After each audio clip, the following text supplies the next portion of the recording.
सबसे पहले आप सभी को आपने जो स्कोर किया है बोर्ड एग्जाम में उसके लिए बहुत बहुत बधाई और आगे के फ्यूचर्स के लिए बहुत बहुत धन्यवाद और शुभकामनाएं आप सभी को। हम अपने वक्तव्य को एक कविता के साथ स्टार्ट करना चाहेंगे।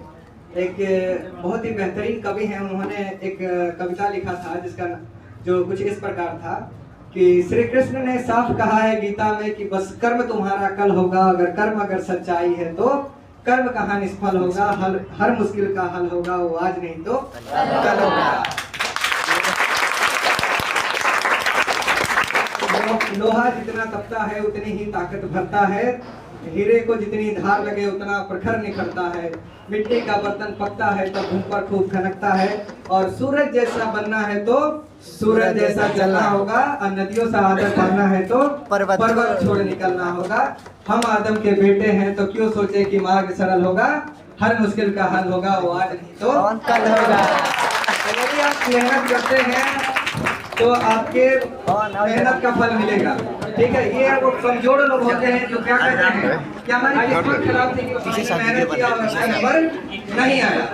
आप मेहनत करते हैं बढ़िया से तो आपका मार्क्स बढ़िया आएगा, किस फील्ड में भी रहिएगा बढ़िया से मेहनत करिएगा, सही लगन से और कंसिस्टेंसी से मेहनत करिएगा तो आप अच्छा स्कोर करिएगा अपने बोर्ड एग्जाम में, चाहे जिस भी काम में रहिएगा उसमें बेहतर परफॉर्म करिएगा। ठीक है, तो इसमें भी कुछ बच्चे हैं जो पढ़ने में तो ठीक थे लेकिन डिमोटिवेट बहुत होते थे, कहते थे सर हमारी किस्मत ही खराब है।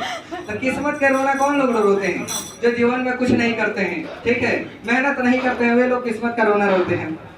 आप मेहनत करते हैं तो आपका परिणाम बेहतर होगा। ठीक है, इस बात को हमेशा याद रखिएगा। एक हमारी स्टूडेंट है जो कि हमारी बहन समान है लकी, हमेशा ये रोती थी या बोलती थी कि सर क्या होगा, अपने आप को इस पर कॉन्फिडेंस ही नहीं था।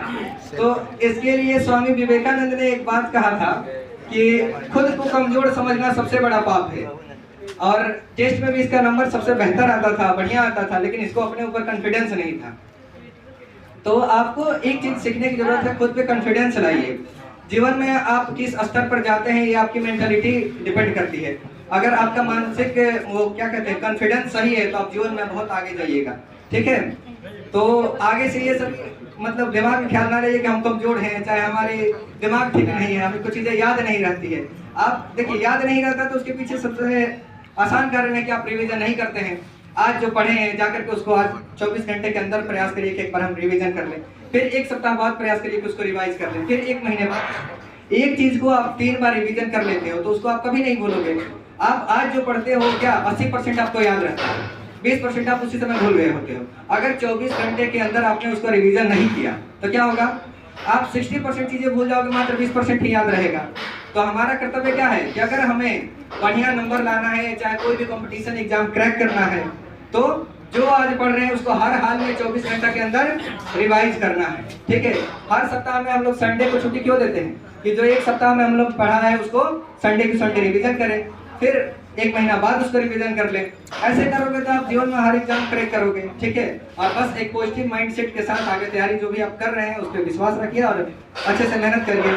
अधिकांश लोग होते हैं कि एग्जाम से 2-4 महीने पहले लगते हैं, तो 2-4 महीने पहले लगिएगा तो नहीं होगा। सफलता वक्त मांगती है और परिश्रम मांगती है। हाँ, तो आपको शुरुआत से ही कंसिस्टेंट वे में डिसिप्लिन के साथ मेहनत करना पड़ेगा और उसके बाद आप जीवन में बहुत बेहतर स्कोर करिएगा।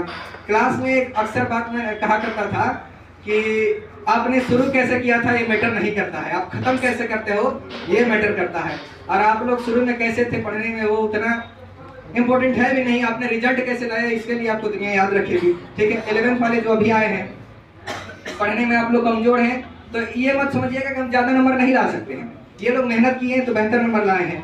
ठीक है, आप लोग भी अगर मेहनत करते हैं तो आपका मार्क्स जो होगा बोर्ड एग्जाम में बहुत बेहतर होगा।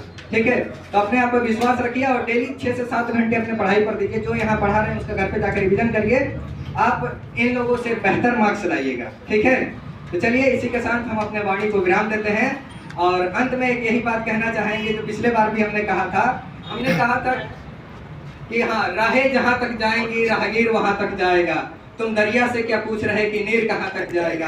अरे उठा धनुष साध निशाने अपने मंजिल का, बाकी बाद में देखा जाएगा कि तीर कहाँ तक जाएगा। मेहनत करते रहना है और जीवन में हम लोग बहुत आगे जाएंगे। ठीक है, और बाकी आज तो हमारा और आप सभी का सफर खत्म होता है यहाँ, लेकिन आज तक हम आप सभी के टीचर थे। आज से एक बड़े भाई के समान है। जीवन में कोई भी कंपटीशन एग्जाम में, चाहे किसी भी एग्जाम से रिलेटेड कोई भी समस्या हो तो आप लोग बिना हिचके आप अपना बड़ा भाई समझ के हमसे पूछ सकते हैं। चलिए, बहुत बहुत धन्यवाद।